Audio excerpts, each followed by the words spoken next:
Hello, welcome back to our YouTube channel. അപ്പം ഞങ്ങൾക്ക് ഇന്നൊരു സ്പെഷ്യൽ ഡേ ആണ്. ഞങ്ങളുടെ അച്ഛമ്മയുടെ ബർത്ത്ഡേ ആണ് ഇന്ന്. അപ്പോൾ ഇതാ നമ്മൾ പുറത്തു നിന്നാട്ടോ ഫുഡ് ഉച്ചയ്ക്കത്തെ ഫുഡൊക്കെ മേടിച്ചേക്കുന്നത്.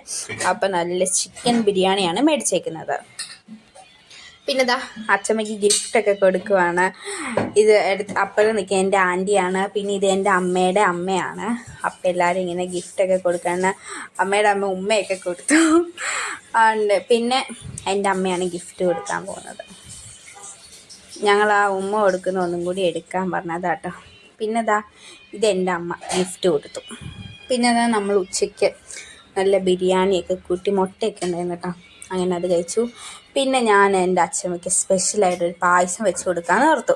അപ്പം അടപ്രഥമൻ തന്നെ വെക്കാമെന്ന് ഓർത്തു. ഫസ്റ്റ് തന്നെ നെയ്യ് ഒഴിച്ചിട്ട് അതിനകത്തോട്ട് നമ്മൾ അട നമ്മൾ നേരത്തെ പുഴുങ്ങി മാറ്റി വെച്ചിട്ടുണ്ടായിരുന്നേ. അതിന് പിന്നെ നെയ്യ് ചൂടാക്കി അട വന്നിട്ട് ജസ്റ്റ് ഒന്ന് ഫ്രൈ ചെയ്ത് നമുക്ക് എടുക്കാം. എന്നിട്ട് അതൊന്ന് സെറ്റായി വരട്ടെ. നമുക്ക് നന്നായിട്ടൊന്ന് ഇളക്കി കൊടുക്കണം. ഇളക്കി ഒരു ഇതായിട്ട് വരുമ്പോൾ അതൊന്ന് കുറച്ച് നേരം കഴിയുമ്പോൾ അതിനകത്തോട്ട് നമ്മൾ ശർക്കര ആട്ടോ ഒഴിച്ച് കൊടുക്കുന്നത്. ഞാൻ ഒരു ശർക്കര ഫുള്ള് ഒഴിച്ച് കൊടുത്തിട്ടുണ്ട്. അപ്പം ഇത് നമ്മൾ ആ ശർക്കരയിലിട്ട് നന്നായിട്ട് ഇത് വെന്ത് വരട്ടെ. വെന്തല്ല, നല്ല കുറുകി ആ ശർക്കര ഇതും കണ്ടില്ലേ, ഇതുപോലെ നല്ല കുറുകി സെറ്റായി വരണം. ഇത് സെറ്റായിട്ടില്ല, എന്നാലും നമ്മൾ കുറച്ച് നേരം കൂടി ഇട്ട് കുറുക്കി ശർക്കരയെല്ലാം വറ്റി വരണം. കണ്ടില്ല, കൈ വിടാതെ തന്നെ നമ്മളെ ഇളക്കി കൊടുത്തോണ്ടേ ഇരിക്കുവാണ്. അപ്പം ഞാനും പാറും മാറിയാണ് ഇളക്കുന്നത്. കണ്ടില്ലേ, ഇത് വറ്റി ഇപ്പം സെറ്റായി വന്നിട്ടുണ്ട്. ഇനി നമുക്ക് ഇതിനകത്തോട്ട് രണ്ടാം തേങ്ങാപ്പാൽ ഒഴിച്ചു കൊടുക്കാം. ഞാൻ ഓർത്ത് ആദ്യം കുറച്ച് ഒഴിച്ച് എടുക്കാമെന്ന് ഓർത്തു. പിന്നെ മടി കാരണം നമ്മൾ ഫുള്ളേ അങ്ങോട്ട് ഒഴിച്ച് കൊടുത്ത്. എന്നിട്ട് ഇത് നന്നായിട്ട് ഇളക്കി കൊടുക്കാം. കൈ വിടാതെ തന്നെ നമ്മളിങ്ങനെ ഇളക്കി കൊടുത്തോണ്ടേ ഇരിക്കണം. പായസത്തിന് കൈ വിടാൻ പാടില്ല. അതുകൊണ്ട് നമ്മൾ ഇങ്ങനെ ഇളക്കി കുറച്ച് ഇതൊന്ന് കുറുകി വരുമ്പോൾ അതിനകത്തോട്ട് ഏലക്ക നമ്മൾ ചതച്ചത് ഇട്ട് കൊടുത്തിട്ടുണ്ട്. ഏലക്ക പൊടിയില്ലായിരുന്നു, അതുകൊണ്ട് ഞാൻ ചതച്ചിട്ട് കൊടുത്തു. പിന്നെ ഒരു കുറച്ച് ഉപ്പ് ഇട്ട് കൊടുക്കണം. ഒത്തിരി അല്ല കേട്ടോ, ഒരു തുള്ളി ഉപ്പ് ഇട്ട് കൊടുക്കാവുള്ളൂ.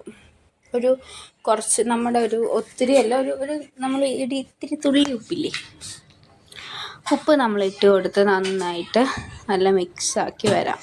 ഇത് കണ്ടില്ലേ, ഇതിനൊരു കളർ ചേഞ്ച്.